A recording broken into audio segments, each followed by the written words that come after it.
Em Efésios, no capítulo 1, eu quero ler a partir do versículo 3 e nós vamos ler juntos até o versículo 14. O texto sagrado diz: Bendito seja o Deus e Pai de nosso Senhor Jesus Cristo, que nos abençoou com todas as bênçãos espirituais nas regiões celestiais em Cristo. Antes da fundação do mundo, Deus nos escolheu nele para sermos santos e irrepreensíveis diante dele. Em amor nos predestinou para ele, para sermos adotados como seus filhos por meio de Jesus Cristo, segundo o propósito de sua vontade, para o louvor da glória de sua graça, que ele nos concedeu gratuitamente no amado. Nele temos a redenção pelo seu sangue, a remissão dos pecados, segundo a riqueza da sua graça, que Deus derramou abundantemente sobre nós em toda a sabedoria e entendimento. Ele nos revelou o mistério da sua vontade, segundo o seu propósito, que ele apresentou em Cristo, de fazer convergir nele, na dispensação da plenitude dos tempos, todas as coisas, tanto as do céu como as da terra.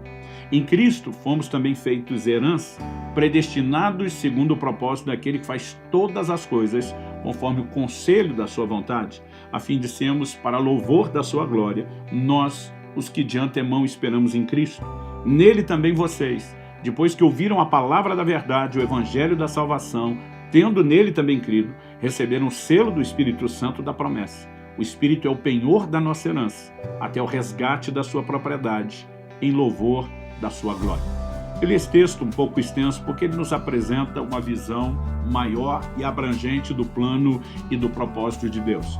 Depois de bendizer o Deus e Pai de nosso Senhor Jesus, que nos abençoou, com todas as bênçãos espirituais, o apóstolo Paulo, falando pelo Espírito de Deus, reconhece que antes da fundação do mundo, Deus nos escolheu nele. Esse verbo escolheu merece a nossa atenção. Para que ele nos escolheu? Para sermos santos e irrepreensíveis diante dele. O final do verso 4, emendando com o início do 5, diz que em amor nos predestinou para ele. A palavra predestinar significa destinar de antemão, estabelecer um destino. E o texto diz que nos predestinou para sermos adotados como seus filhos por meio de Jesus, segundo o propósito da sua vontade. Depois, nós lemos no verso 7 que temos a redenção pelo sangue, a remissão pelos pecados, de acordo com a riqueza da graça, que no verso 8 diz que Deus derramou sobre nós.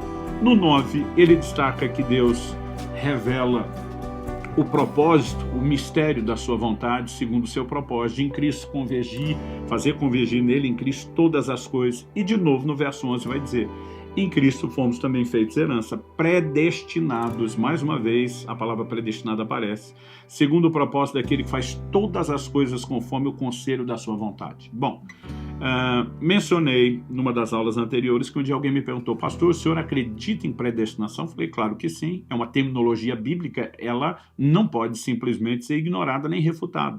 O que se entende por ela é outra questão.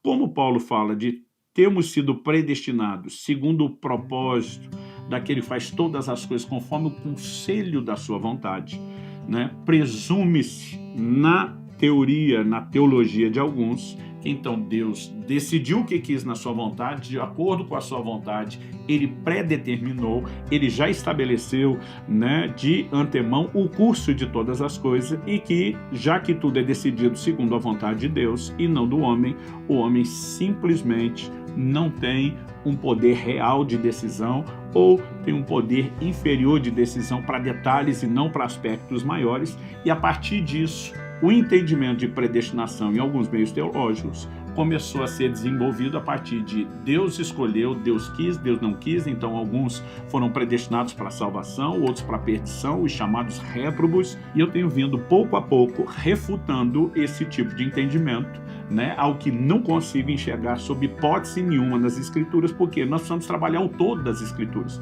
De vez em quando eu vejo gente pegar um versículo como esse está aqui, ele nos predestinou de acordo com o propósito que faz todas as coisas de acordo com o conselho, o propósito da sua vontade. A predestinação é baseada no que ele quis, não tem nada a ver com o homem.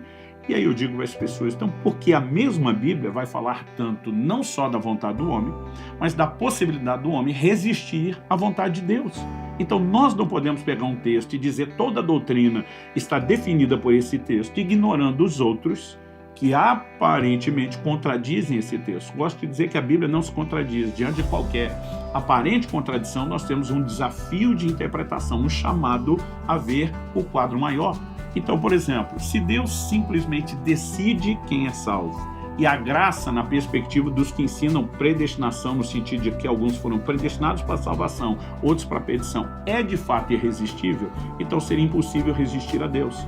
No entanto, nós percebemos que na mensagem de Estevão, em Atos, no capítulo 7, ele faz uma declaração que não pode ser ignorada, não pode ficar fora dessa conta. No versículo 51 de Atos 7, Estevão diz assim: homens teimosos e incircuncisos de coração e de ouvidos, vocês sempre resistem ao Espírito Santo. Espera aí.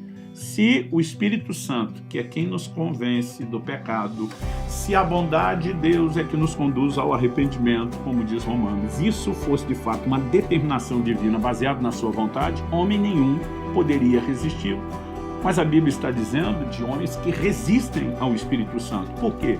Deus decidiu expressar amor ao homem sem fazer do homem um refém da sua predeterminação. Então é óbvio que Deus estabeleceu um padrão de interação que ao longo da aula nós vamos demonstrar que existe. Nunca se trata de Deus agindo sozinho e nem do homem agindo sozinho. Há uma interação, uma ação conjunta das duas partes. Então é muito importante que a gente construa um entendimento correto e completo dessa questão da escolha. Então, eleição é um termo bíblico, predestinação é um termo bíblico, né? O verbo escolher vai aparecer, Deus nos escolheu. Agora, é interessante também observar, isso não é o ponto de discussão aqui agora, que sempre que a Bíblia está falando de predestinação, ela apresenta a ideia coletiva e o plano geral para todo homem. Quando a Bíblia fala da possibilidade de alguém resistir a Deus, é sempre uma resposta do indivíduo. Então, nós precisamos sempre avaliar essas duas perspectivas. Também precisamos separar aquilo que diz respeito às determinações do cumprimento do plano e do projeto de Deus, de novo o coletivo, e separar isso do individual. Por exemplo, Mardoqueu manda um recado à sua sobrinha Esther, agora elevada à posição de rainha. Ele diz: se de todo você se calar agora, de outra parte se levantará socorro e livramento a Israel.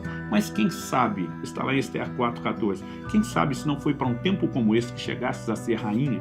Ele está dizendo, Deus tem um propósito geral para a nação de Israel, para o mundo, e Deus tem propósitos individuais.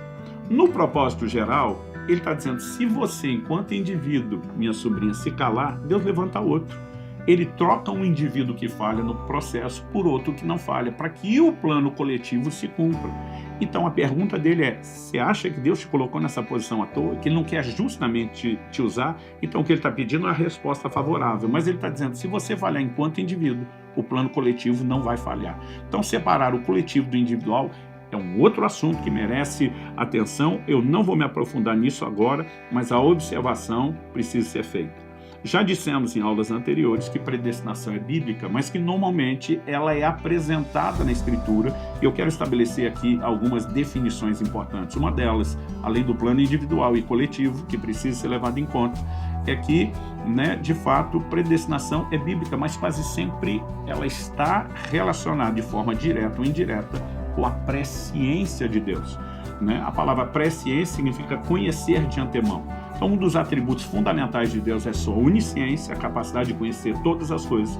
E um outro, ou um desdobramento do primeiro, é a presciência, a capacidade de conhecer tudo de antemão. Deus não é pego de surpresa por absolutamente nada. Isso significa que, ainda que Ele tenha dado ao homem o direito de escolha, a escolha do homem nunca será uma surpresa para Deus, que sabe de antemão quais escolhas serão feitas. Então, em Romanos 8:29, a Bíblia diz, aos que dantes conheceu, presciência, conhecimento prévio, também predestinou. Em 1 de Pedro 1:2, eleitos segundo a presciência de Deus. Então, a eleição está fundamentada na presciência e não em mero determinismo. Se fosse mero determinismo, então o homem não poderia simplesmente contrariar as escolhas de Deus. E a graça seria, como ensinam os pré-deterministas, irresistível, o que particularmente já destaquei antes e vou reforçar aqui, não creio que a graça tenha uma ação unilateral só da parte de Deus. Em 2 de Pedro, no capítulo 3, no verso 18, a Bíblia diz, crescei na graça. É um imperativo, uma ordem. Se a graça age sozinha, ela pode crescer em mim se ela quiser. Eu não poderia escolher crescer nela, o que dizer ser mandado.